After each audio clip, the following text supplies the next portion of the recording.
你一定在網絡上看過這樣的影片，一個剛來台灣的老外，晚上8點走在台北的巷弄裡，突然遠方傳來貝多芬的《給愛麗絲》或者是《少女的祈禱》，那熟悉的鋼琴旋律，老外眼睛一亮，以為是賣冰淇淋的車子來了，滿心期待地站在路邊等。結果轉角開出來的是一台閃着黃燈的黃色大卡車。更讓他看傻眼的是，隨着音樂聲越來越近，原本安靜的街道突然像變魔術一樣，阿公阿嬷，穿着西裝剛下班的上班族，穿着制服的高中生，大家手裡拎着大包小包，從四面八方湧了出來。這裡是意識覺醒，記得按讚訂閱並打開小鈴鐺，這樣您就不會錯過我們的新影片。老外愣在原地，看着這群台灣人熟練地把一袋袋專屬顏色的塑膠袋扔進黃色大車裡，接着又走向後面那一台白色小車，把紙盒、寶特瓶、玻璃罐像是在做某種精密分類一樣，精準地投進不同的籃子裡。整個過程不到3分鐘，音樂聲漸行漸遠，人群又像一陣風一樣散去，街道恢復了原本的平靜，連一片紙屑都沒留下。對許多第一次來台灣的外國人來說，這簡直是一場不可思議的邪教儀式。美國《華爾街日報》曾經用超大的篇幅報道過這個現象，標題直接寫着“台灣世界上的垃圾處理天才”。《紐約時報》也專門派記者來台灣跟拍垃圾車，驚嘆台灣人竟然能把倒垃圾變成一種全民運動。當我們看着這些老外在影片裡大驚小怪，連連發出哇哦的讚嘆聲時，熒幕前的我們嘴角總會忍不住微微上揚。那是屬於我們台灣人特有的驕傲，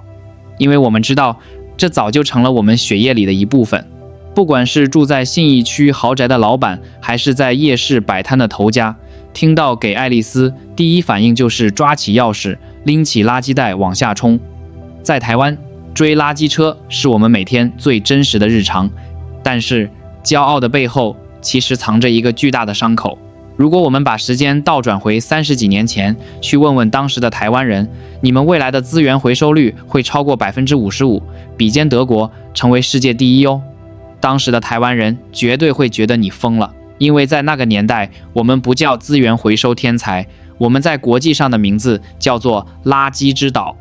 那是一段很多台灣人都不願去回想的黑歷史，也是台灣在這片土地上狠狠摔過最痛的一跤。時間回到1980年代，當時的台灣正迎來轟轟烈烈的經濟奇蹟，那是一個台灣錢淹腳目的黃金年代，股市一路狂飆上萬點，工廠日夜趕工，外銷訂單接都接不完，大家口袋裡都有錢了，消費能力大爆發，免洗餐具、塑膠袋，各式各樣的商品包裝像是洪水一樣湧入我們的生活。錢是賺到了，但代價是什麼？代價是我們的家園正在被垃圾一點一滴的吞噬。那時的台灣根本沒有所謂的資源回收概念，更沒有這種按時出現的音樂垃圾車。大家怎麼處理垃圾？很簡單，找個空地丟，找條河溝丟。當時的淡水河黑得像墨汁一樣，只要你騎機車經過橋上，那種刺鼻的惡臭會直接灌進你的安全帽裡，讓人連呼吸都覺得反胃。更誇張的是內湖的垃圾山，你沒聽錯，真的是一座山。在內湖基隆河畔，每天有成百上千輛的垃圾車，把全台北市的垃圾往那裡倒。日積月累，那座垃圾山竟然堆到了10幾層樓高，幾10公尺高的垃圾牆就像一隻巨大的怪物盤踞在台北市的邊緣。如果你去問問當時的內湖居民，他們會告訴你一個比地獄還可怕的畫面。因為垃圾山裡發酵產生了大量的沼氣，在台灣炎熱的夏天，那座山時不时就會自燃，火勢一燒起來，濃濃的黑煙遮天蔽日，消防車根本滅不掉，只能在旁邊灑水降溫，眼睜睜看着它燒上好幾天。風一吹，燒塑膠的劇毒臭味飄散到整個大台北，很多人連窗戶都不敢開。那不是什麼美好的80年代，那是每天出門都要忍受惡臭的夢魘。到了1990年代，情況徹底失控了，全台灣的垃圾掩埋場幾乎全部爆滿，沒有地方倒垃圾，怎麼辦？各個縣市開始互相踢皮球，你把垃圾偷偷運到我的縣市丟，我就在縣界設下路障把你擋回去。那幾年台灣爆發了無數次的垃圾大戰，你一定很難想象，在當時的新莊、中壢，甚至更多的鄉鎮，垃圾車曾經直接罷工，街道上堆滿了像小山一樣高的垃圾包，野狗在裡面翻找食物，蒼蠅滿天飛，流出來的垃圾水把柏油路染成了黑色，天氣一熱，那個味道真的會讓人當場嘔吐。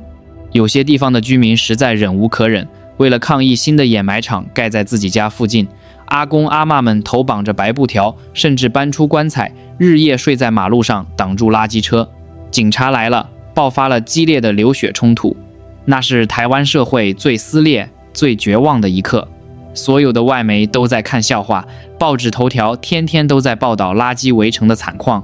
當時的很多台灣人甚至懷疑，難道我們的經濟奇蹟最後換來的就是要帶着子孫在垃圾堆裡苟延殘喘嗎？我們賺了全世界的錢，卻連一塊乾淨的土地都留不下來。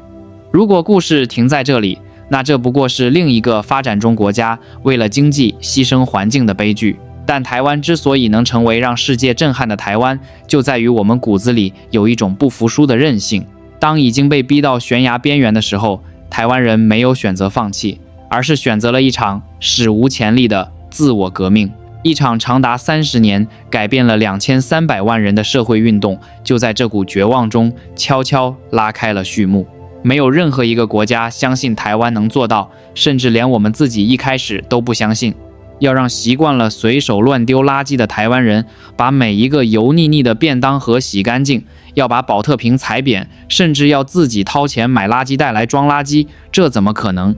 但接下來發生的故事不僅徹底逆轉了台灣的命運，更展現了台灣人心中那股最讓人動容的善良與力量。時間來到1990年代末期，面對全台灣幾乎快要癱瘓的垃圾危機，政府終於意識到，再怎麼蓋掩埋場、蓋焚化爐，都比不上垃圾製造的速度。要從根本解決問題，只能下一個最猛、最痛的重藥。這鐵重藥叫做垃圾不落地，還有後來讓所有台灣人一開始氣到抓狂的垃圾費隨袋徵收。你現在聽起來可能覺得理所當然，但在當時，這簡直就像在台灣社會丟下了一顆原子彈。想象一下當時的社會氛圍，大家早就習慣了出門上班時，順手把一包塑膠袋往巷口電線桿底下一丟，或者往公寓樓下的子母車一塞，拍拍屁股就走人。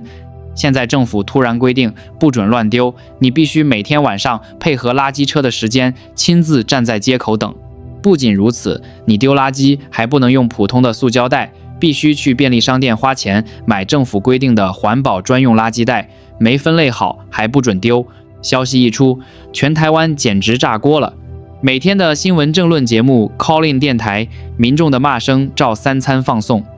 政府是在搶錢嗎？我連買菜都要省了，還要我花錢買塑膠袋裝垃圾。我每天在公司加班到8、9點，哪來的美國時間每天晚上去追垃圾車？反彈的聲浪鋪天蓋地。一開始很多人根本不信邪，決定跟政府大玩游擊戰。你規定晚上才能丟，那我就半夜偷偷拿去丟。巷口不能丟，那我就塞進公園的公共垃圾桶，或者趁着沒人的時候，騎着機車把一整大包垃圾偷偷扔進水溝裡。那陣子為了抓這些亂丟垃圾的人，環保局的稽查員簡直像在拍諜報片一樣，他們半夜躲在草叢裡，躲在電線桿後面，拿着 V8 攝影機搜證。被抓到的民眾，輕則跟稽查員在大街上大吵大鬧，重則直接大打出手。政策推行的前幾個月是最痛苦的陣痛期。老實說，當時很多外國媒體依然在看衰我們，他們覺得台灣人就是散漫，就是貪小便宜。這種高度考驗公民素質的政策，在台灣絕對撐不到半年就會宣告破產。但是他們低估了台灣人，他們低估了台灣社會最底層也最強大的一股力量。這股力量不是罰單，也不是警察，而是我們台灣特有的社區人情味，還有那一群總是熱心過頭卻讓你無法拒絕的環保志工阿嬷和里長伯。要讓2300萬個習慣亂丟垃圾的人突然變得有規矩，光靠政府絕對做不到。真正讓台灣人低頭的是身邊的左鄰右舍，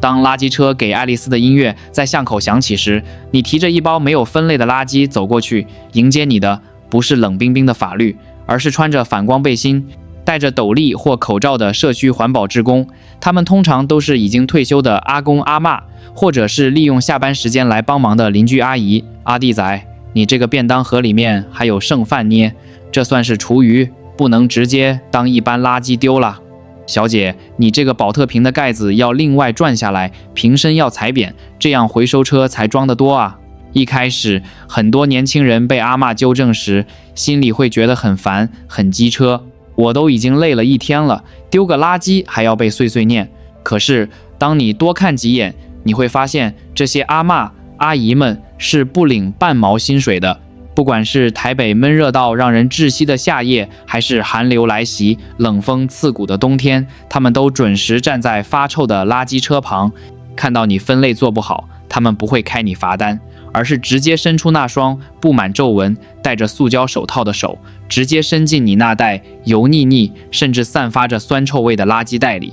把沾滿醬汁的紙盒、粘着剩菜的塑膠袋一個個挑出來，親自示範怎麼洗、怎麼分類。看着這些年紀可以當你阿嬷的人，為了我們共同的環境，毫不嫌髒地把手伸進你的垃圾裡。試問哪一個台灣人還好意思繼續耍賴？哪一個台灣人忍心下次再亂丟？這就是台灣人的特質，我們吃軟不吃硬，我們重感情。當看到別人為了我們的家園這麼拼命時，那種心裡的愧疚感，比任何一張幾千塊的罰單都還要有效。漸漸的，社區裡形成了一種無形的默契和力量。大家開始覺得，如果不把垃圾分類好，不僅是對不起那些辛苦的志工，更是丟了自己社區的臉。而在這一切奇蹟的背後，還有一群我們絕對不能忘記的無名英雄，那就是全台灣的基層清潔隊員。你知道在台灣當清潔隊員有多危險、多辛苦嗎？他們每天站在垃圾車後面的踏板上，跟着車子在大街小巷穿梭，遇到坑洞，一個不小心就可能被甩下車。夏天的時候，垃圾車只要稍微停下來，那種高溫發酵出來的腐敗惡臭，是連戴了2層口罩都擋不住的。更別說台灣每年都會有颱風、狂風暴雨中，為了不讓垃圾堆積引發傳染病，他們依然要穿着厚重的雨衣，在積水的街道上奮戰。最讓人心痛的是，在資源回收觀念還沒有完全建立的初期，清潔隊員每天都在面臨受傷的風險。民眾隨手把沒包好碎玻璃、生鏽的鐵釘，甚至用過的針筒直接扔進垃圾袋。清潔隊員在壓縮垃圾或者徒手搬運的時候，常常被割到鮮血直流。有時候垃圾袋裡裝了沒用完的化學藥劑或噴霧罐，垃圾車車斗一壓縮，砰的一聲發生爆炸，滿車的髒水甚至強酸強鹼直接噴濺在他們臉上和身上。他們拿的只是微薄的薪水，卻承受着一座城市最骯髒、最危險的一面。有很多老一輩的清潔隊員回憶起那段日子，都說那是拿命在換環境。每一次我們在丟垃圾時，跟他們說的一聲謝謝，或者是地上的一杯冰冷飲，都是支撐他們咬牙走下去的唯一動力。就這樣，靠着政府的鐵腕政策、里長志工的苦口婆心，還有基層清潔人員的血汗付出，一場原本看似不可能成功的習慣革命，奇蹟般的在台灣這片土地上生根發芽了。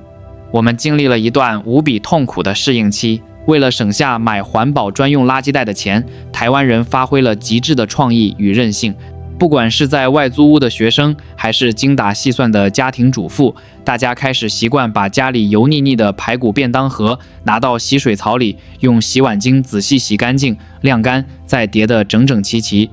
買手搖飲剩下的塑膠杯，一定要把封膜撕掉，沖洗乾淨再分類。大家都練就了一身縮骨功，怎麼把體積最大的紙箱割開壓到最扁，怎麼把2公升的寶特瓶踩成薄薄的一片，怎麼把各種果皮、菜葉濾乾水分，只為了讓那一個要花錢買的垃圾袋能塞進最多的東西。這聽起來很繁瑣，很搞剛。一開始確實每個人都在罵，但是1年、2年、5年過去了，神奇的事情發生了。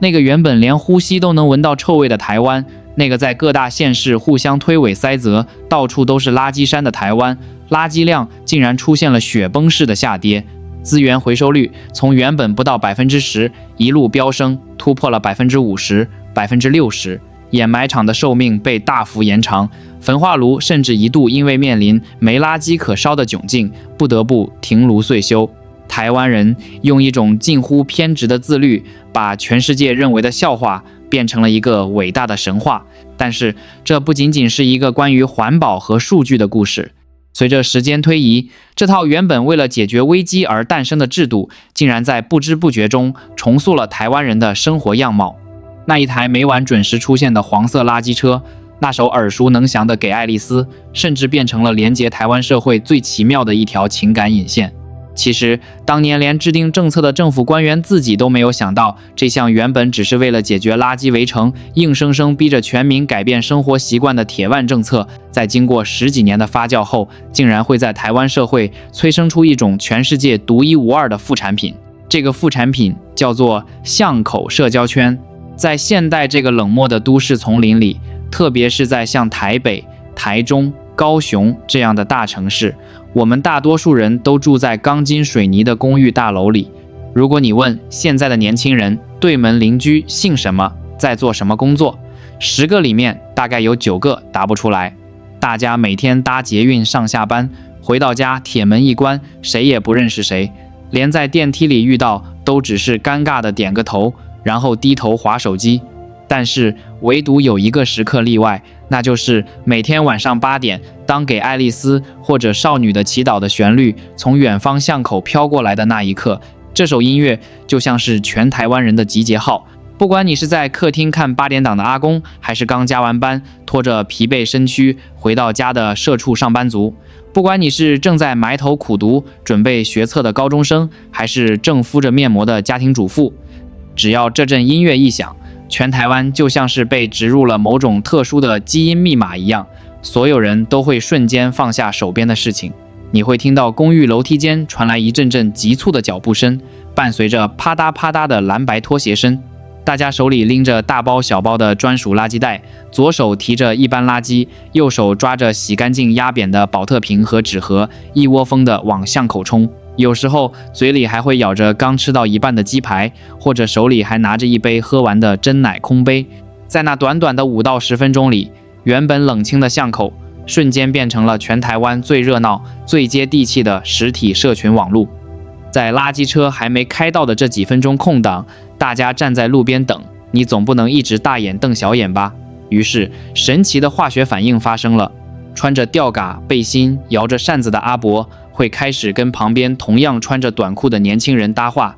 少年哎，今天比較早下班吼。”提着菜籃的歐巴桑們更是把這裡當成了全村最大的八卦中心和情報交換站。王太太，你今天去市場買那個高麗菜1斤多少？我跟你說啦，街角新開那間麵店的湯頭不行啦。還有那些家裡有養毛小孩的人，每天倒垃圾更是狗狗們的聯誼大會。幾隻貴賓柴犬在大家腳邊繞來繞去，互相聞味道。主人們就借着聊狗，順理成章地聊起了生活瑣事。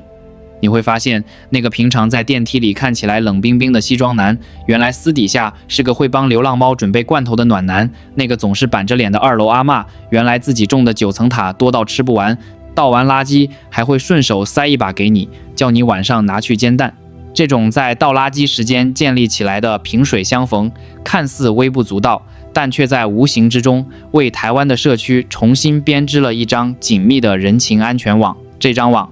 甚至曾經救過不少人的命。台灣社會現在面臨嚴重的高齡化，很多獨居老人平時幾乎不出門，兒女也不在身邊。對他們來說，每天晚上出門倒垃圾，幾乎是他們一天當中唯一會接觸到人群，唯一會跟別人說上2句話的機會。有些熱心的里長伯和社區志工就非常有默契地把等垃圾車當成了每天的晚間點名。如果1樓的陳阿公平常每天都會準時提着一個小塑膠袋出現在巷口，今天卻沒看到人。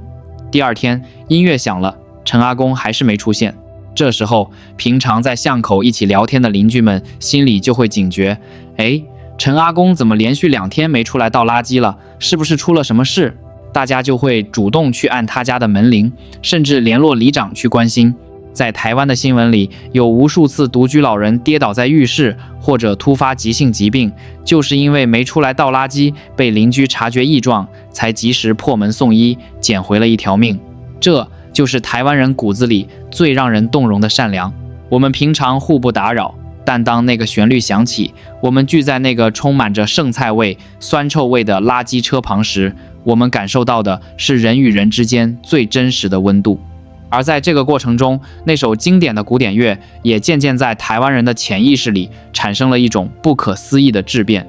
你如果有機會去問問那些在海外留學的台灣學生，或者是在國外打拼的台商，什麼東西最能一秒戳中他們的鄉愁？答案可能不是滷肉飯，也不是珍珠奶茶，而是一段突如其來的給愛麗絲。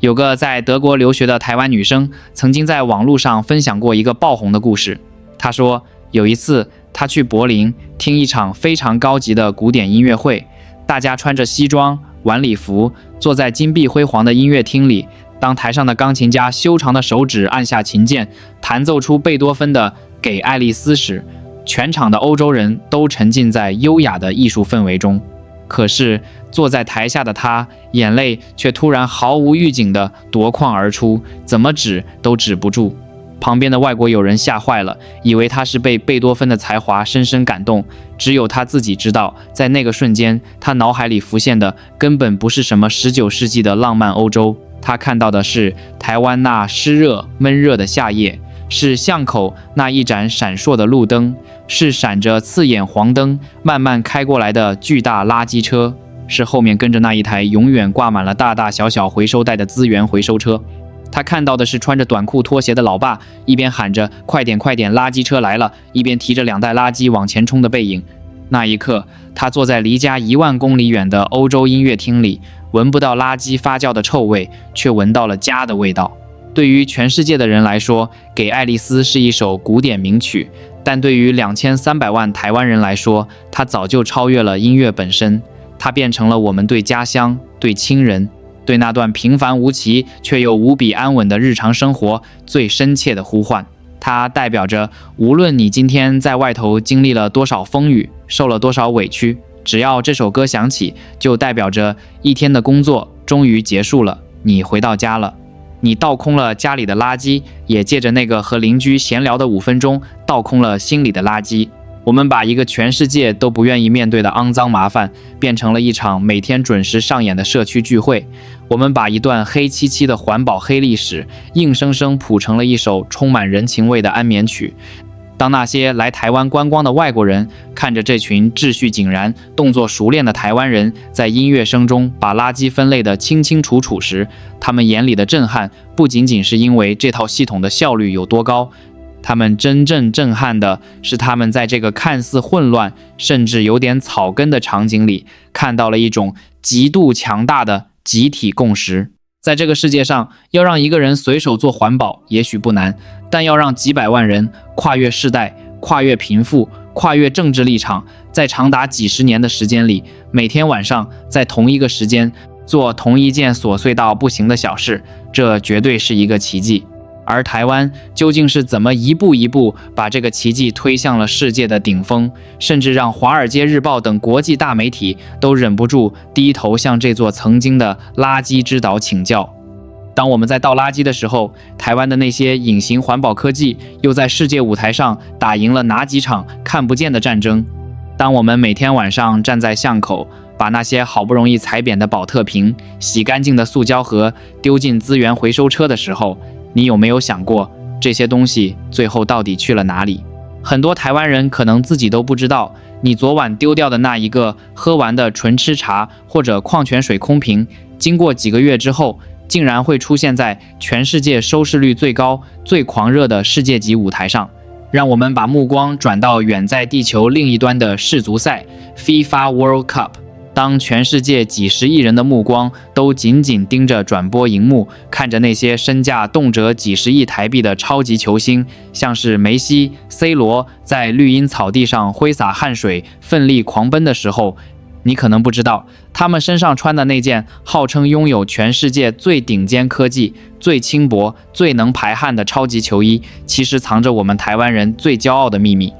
那些球衣的原料不是什麼昂貴的化學纖維，而是實實在在100%來自於我們台灣人每天追着垃圾車丟出去的回收寶特瓶。你沒聽錯，這真的是讓全台灣人都應該起雞皮疙瘩的台灣之光。早在好幾屆以前的世足賽，台灣的紡織業就已經悄悄拿下了這塊驚人的版圖。從巴西、德國、阿根廷到英格蘭，甚至有一屆世足賽，足足有10幾個國家隊球員身上的環保球衣全部都是 Made in Taiwan。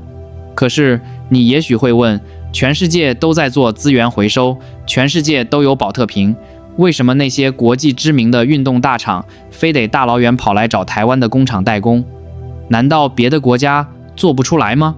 這就不得不回到我們每天晚上的那個巷口了。別的國家不是沒有寶特瓶，而是他們的寶特瓶不夠乾淨。在歐美很多先進國家，大家雖然也做回收，但大多是把所有塑膠、紙張全部往同一個大回收桶裡一丟就了事。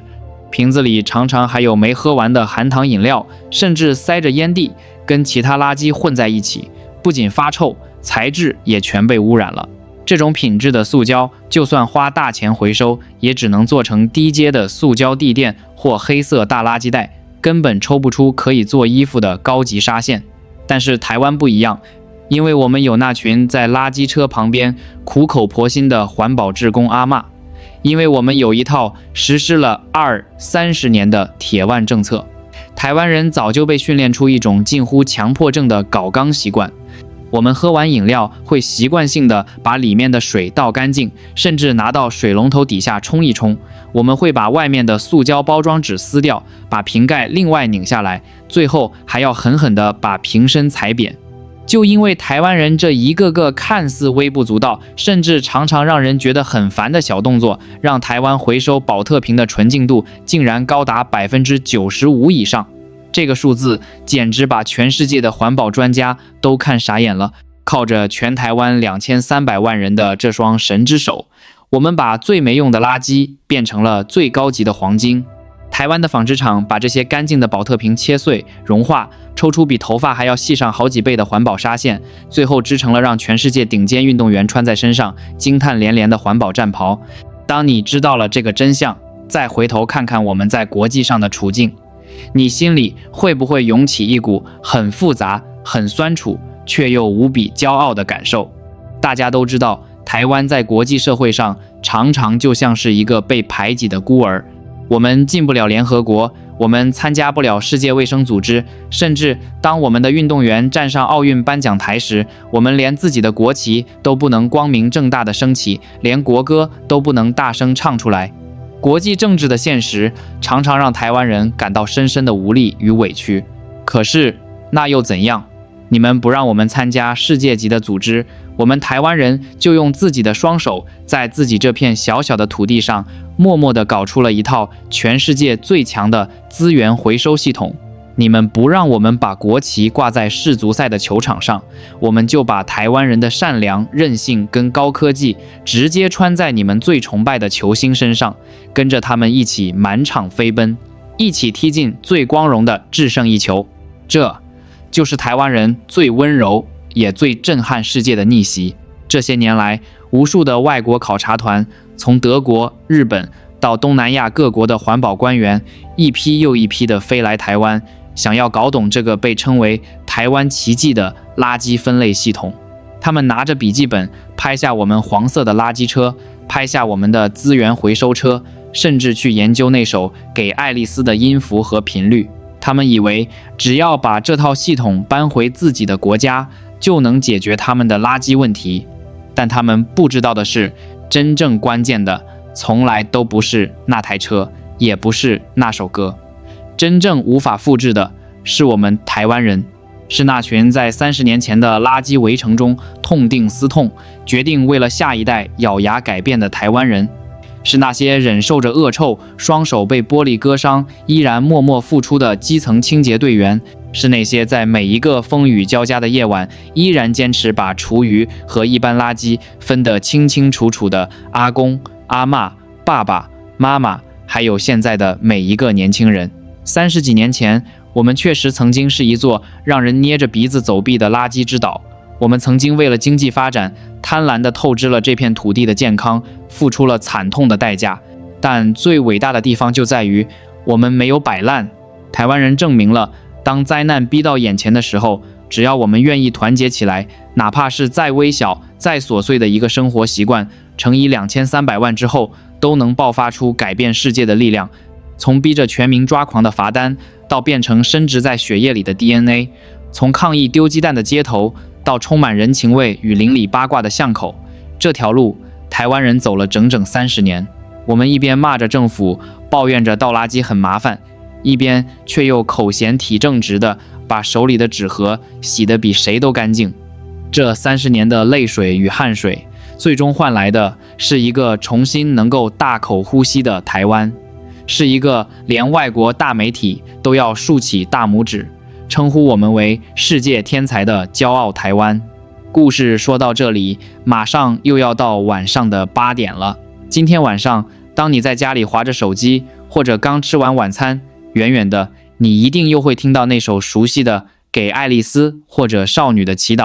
過去，你可能只覺得那是一個催促你出門做苦差事的鬧鐘，但從今天起，希望當你再次拎起那個裝滿分類垃圾的專屬塑膠袋，走向巷口的時候，你的心裡會有一絲不一樣的感受。看看身邊那些陪着你一起等垃圾車的鄰居，看看那位總是在幫忙維持秩序的李長博，還有那位滿頭大汗站在垃圾車後面跟你說謝謝的清潔隊員。不要小看你手裡的那個寶特瓶，也不要小看你每天晚上花5分鐘做的這件小事，因為就在這短短的幾分鐘裡，就在這條看似平凡無奇的台灣巷弄裡，你還有每一個站在這裡的台灣人，都在共同延續着一個讓全世界都敬佩不已的偉大奇蹟。